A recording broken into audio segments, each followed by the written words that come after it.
घर सबको बेटा चाहिए, फिर बेटी कहाँ को जाए।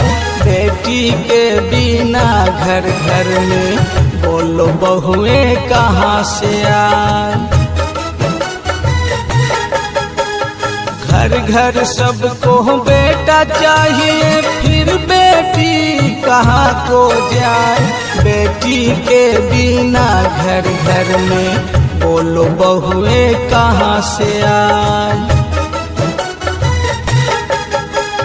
तू भी बेटी की उपज है, ऐ मानव तुझे ज्ञान नहीं।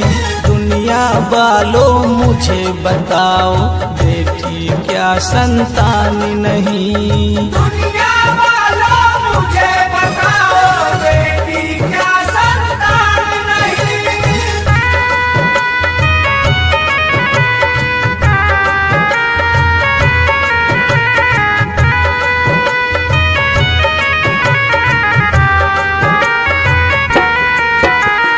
बेटा लेकर क्या आया जो ना लेकर बेटी आई।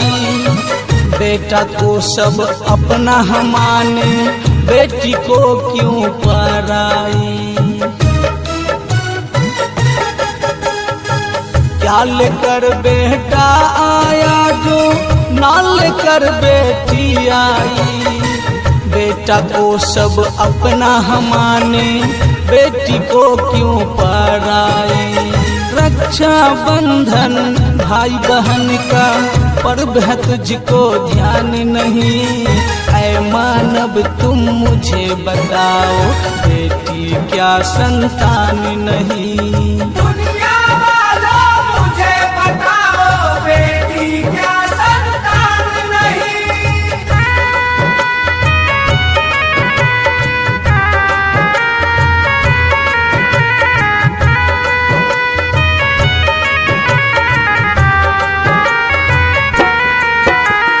बेटा तो सिर्फ नाम है बगले, बेटी जग की रखवाली। बेटी ही न रहे तो बोलो कैसे खिलेगी फुलवारी। बेटा तो सिर्फ नाम है बगले, बेटी जग की रखवाली। बेटी ही न रहे तो बोलो कैसे खिलेगी फुलवारी। क्या अच्छा है क्या बुरा है, इसको तुमको ज्ञान नहीं। दुनिया वालों मुझे बताओ, बेटी क्या संतान नहीं। दुनिया वालों मुझे बताओ, बेटी क्या संतान नहीं। Recording by Sona Studio, Sonipat।